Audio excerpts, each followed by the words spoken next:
CVS kicks the habit. Investor Beat starts now.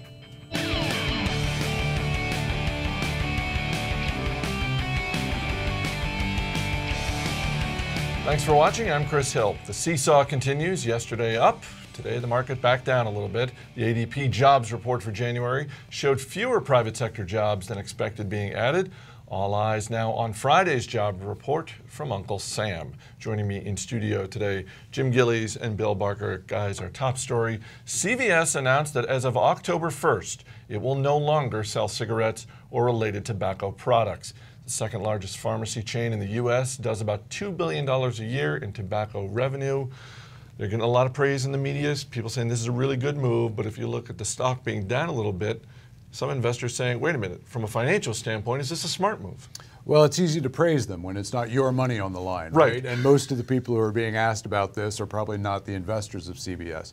Still, I think that if you're thinking about the long term, as we beg people to do here when they think about investing, the long term is against tobacco. Tobacco has done very well for investors for a long time. It still is doing well, but I think in terms of CVS's business, it makes all the sense in the world to align yourself around what you really say you're about. We were talking about this earlier today. You really like this move. I do, because as Bill says, I think they are on the right side of history. I do like the idea that they are taking advantage of a broad societal trend, which is towards better health, which is towards working with healthcare providers. Not getting cancer. Not getting cancer. Oh, you put it so simply. One of the trends. You know, and it's $2 billion. They have a total top line of $125 billion. So I mean, they will make it up. They say right now the profitability of it through other cost-cutting moves, and I think that they're going to essentially be able to, you know. They have two segments of their business. One is a pharmacy benefit manager, which also cuts deals with insurance companies and employers and what have you on that side of wellness and more on managed outcomes. So again, less people with cancer or dying from strokes, heart disease. I think it's a good thing. Assuming they have run the numbers and said financially we can make this move, does this also increase pressure on them to perhaps open more locations, roll up even more minute clinics, et cetera, that sort of thing? Well, they've got plenty of room to expand still, but I think that it's mostly about aligning what they're about with what they want to continue to be about, which is provision of expanded health care. And also, just, you know, it's a thing that is going to get them, we're talking about them right now, they're going to be on all the news shows tonight. It's not free publicity because there is a cost to this, but it's all good publicity. All right, let's get to some of the day's movers and shakers. 3D Systems falling after the company issued a profit warning for the fourth quarter and the full year. 3D Systems announces earnings on February 28th. How bad is this? Well, I think that for the stock, right, which was up 160% last year, let's start with that. There's no free lunch. You know, when you're up that much, you've got to keep doing it, right? So they are still growing. They've given some warnings about, you know, how much growth to expect for this year, but realistically, you don't get to expand your stock by 200% 2 years ago, 160% last year, and then just get a free ride. You've got to deliver exceptional numbers to justify that price. If you only deliver good or very good numbers, you know, you're going to see a hit to your stock. Retail franchisor Winmark Corp up after the company announced a special dividend of $5 a share. Is this a surprise? I mean, we often see this type of activity at the end of the year for tax purposes, et cetera. What does this say to you about Winmark? It says that their underlying business, they are a franchisor of gently used goods retail. So Play It Again Sports, use sporting goods. Once Upon a Child, use children's clothing.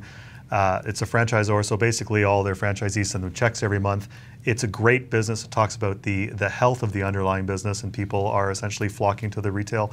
And then they also have a small ticket lease business as well within the business. So it says the health of the business is great. It also says, this is perhaps a little self-serving, but the CEO, who owns about a third of the company, he perhaps likes a nice little paycheck. Oh, nice. It's nice when everyone can win like that. Finally, same-store sales for Buffalo Wild Wings rose more than 5% at company-owned locations, but fourth quarter revenue came in a bit light and shares down double digits as a result. You look at Sally Smith, longtime CEO. This is not her first rodeo. When you see something like this, is it a little bit of a time to buy on the dip? Well, let me say first, the dip is not all that great. Again, we're talking about a stock that was up over 100% last year on exceptional execution. Same-store sales up 5%. This is not a broken story kind of thing. This is still doing very well. Lots of room to expand. You may want to buy on the dip if you think this has got a story over the next 3 to 5 or longer years that you want to participate in. I wouldn't jump into it just thinking it's going to bounce back right away, because there is that 100% appreciation of the stock already built in. Maybe it burns away a little bit more of that before it delivers the kind of news 3 months from now, perhaps, that makes people take a little bit more comfort in the full year. Just to be certain, I think we should do a little research at the one in Crystal City after the show. Fair enough. All right, that's going to do it for today's action. Give me a stock I can put on my watch list. How about Ascena Retail Group? Sexy. Really, and it's sexier are the franchises. They have a little store called Dress Barn, which just sounds like a bad idea for the woman in your life to take her to, hey honey, I'm going to take you to Dress Barn. They also own Justice, Maurice's, Lane Bryant, I believe the other store is called Catherine's. Basically, it's a family-run, they own about 25% of the shares, multi-decade success story. They produce a lot of cash, and right now they're still integrating some of the concepts. So they produce a lot of cash, but it's currently not. It's all being reinvested into the business. Still, it's trading a really nice valuation, about 12 times forward earnings, about 6 times trailing EBITDA. And when they're finished this investment year, as they call them, you're probably going to see the cash flow shoot up, and they're in great shape. Any chance they're going to invest in rebranding a store called Dress Barn? Well, they actually the company was, until I think 2 years ago, called Dress Barn.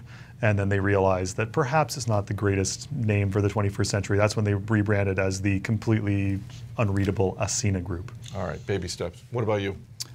Jim, how much snow at your place right now? Today, so far, there's somewhere around 9 inches. It currently wasn't there yesterday. And that's on top of the existing 3 feet I already have. 3 feet. Well, you're from Canada. But this has been a tough winter in terms of weather for all of us in the Northeast and the Midwest, Canada. And it's the winter that a lot of companies have been waiting for in the auto parts space. Advance Auto Parts reports tomorrow.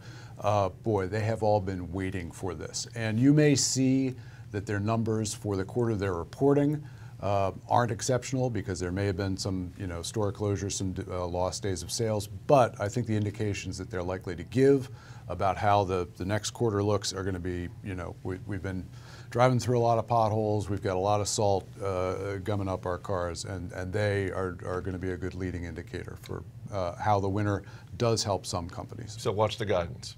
Yes. All right, for Bill Barker and Jim Gillies, I'm Chris Hill. Thanks for watching. We'll see you tomorrow.